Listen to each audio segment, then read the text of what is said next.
Então vamos lá, para você encontrar o cliente perfeito, você tem que aplicar algumas ferramentas e alguns processos, tá? E eu vou comentar aqui um deles que se você faz... que se você ainda não faz, você deveria fazer, e que se você já faz, talvez você não faça da melhor maneira possível, tá? E o primeiro deles, por exemplo, é o formulário de pesquisa.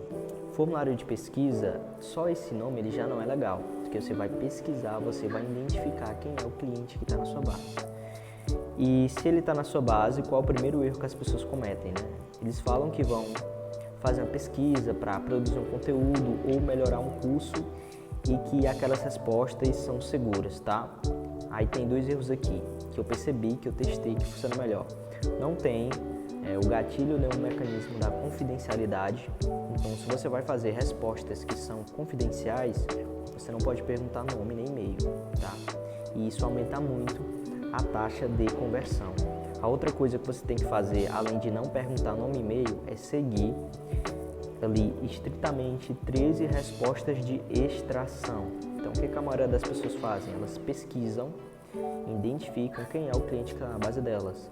E não é a melhor maneira, não vou dizer que é errado, eu pessoalmente não faço. Eu faço um mecanismo que eu chamo de extração, onde eu não só identifico o cliente, mas eu extraio dele quais são as informações que são valiosas para o conteúdo que eu vou produzir, para o treinamento que eu vou lançar. E quando você junta, tá, o mecanismo da confidencialidade, não só dentro do formulário, como em toda a cópia, a pessoa entra, ela vê realmente que é confidencial, ela se sente segura para dar respostas genuínas, tá?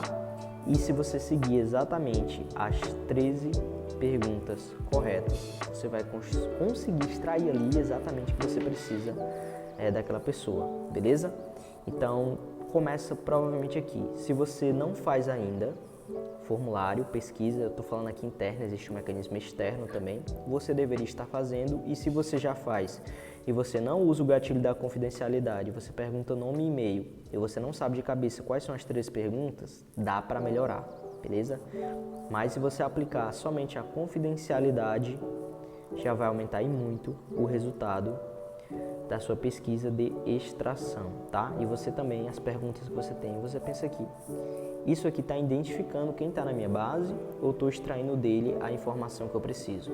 Então, provavelmente, só com essa indagação você vai conseguir reformular algumas perguntas e aumentar ainda mais o poder aí dessa extração que você está fazendo.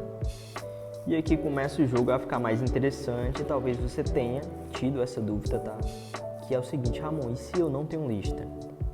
Se eu não tenho base, como é que eu faço esse processo com pessoas externas? Aí a gente pode utilizar outras ferramentas, começar por elas de um jeito mais assertivo, que é, por exemplo, a persona. Acredito que muita gente, elas conhecem a persona, tá? E tem muitas empresas, por exemplo, que eu já atendi, que conhecem a persona, que sabe o que é, sabe da importância, mas na hora que eu olho ali, né, a organização do negócio dela, os ativos que ela tem, não tem persona lá, tá? Mas não é exatamente sobre isso que eu quero falar. Então, sim, existe a persona que você deve fazer, né? Que é a tangibilização do seu cliente ideal.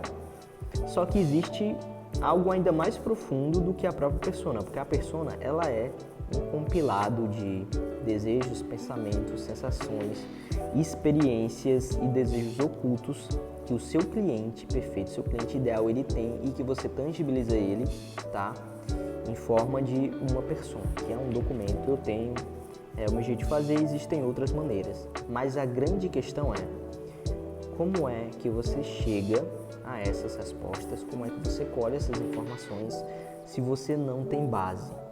Então é aí que entra, né, a extração externa de gente que está fora da sua base. Então a persona, ele é só o resultado, ele não é o processo, ele não é o caminho.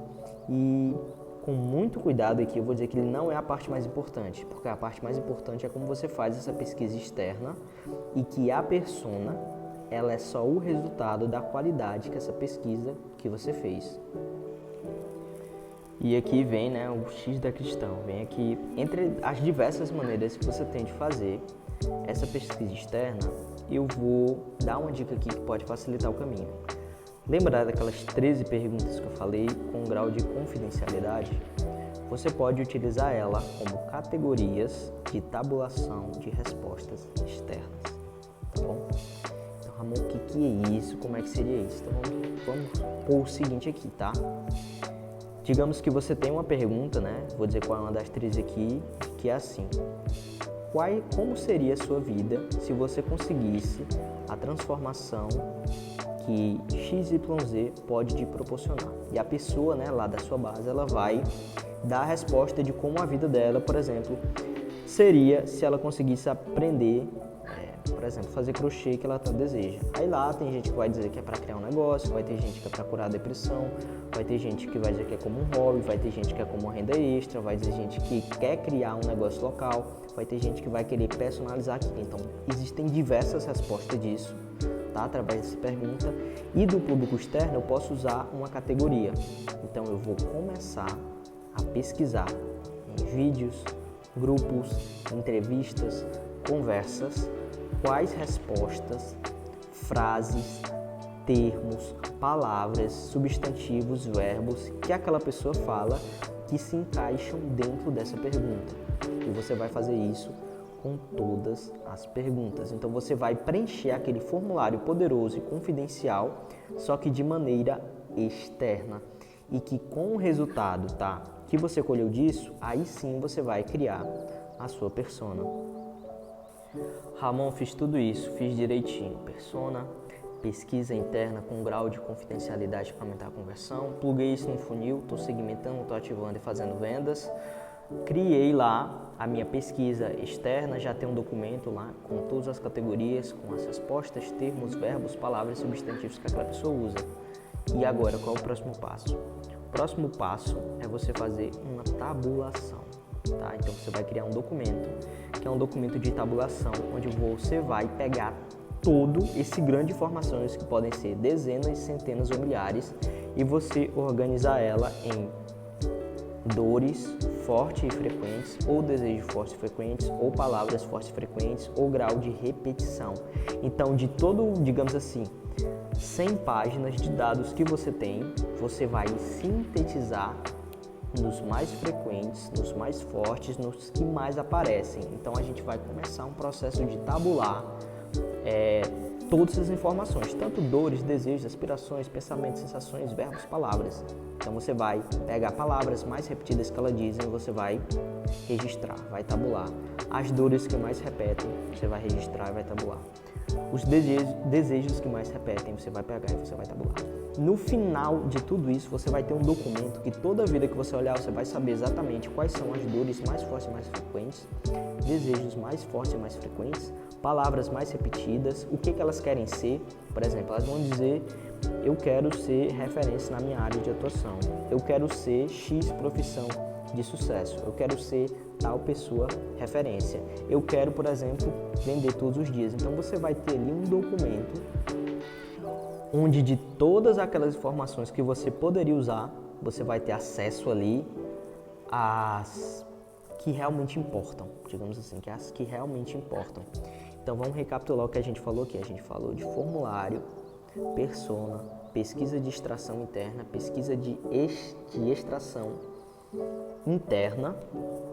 A gente falou também, né, de como você construir esses dados ali e como você fazer a tabulação disso. Depois que você tiver todo esse processo, aí você já entra em processos de copy, né, de construir utilizando essas informações, e que existem algumas ferramentas, técnicas e sites, né, lugares extras que você pode utilizar para deixar ainda mais rico todo esse banco de dados que você tem. E a junção, a interseção de tudo isso é o seu cliente perfeito.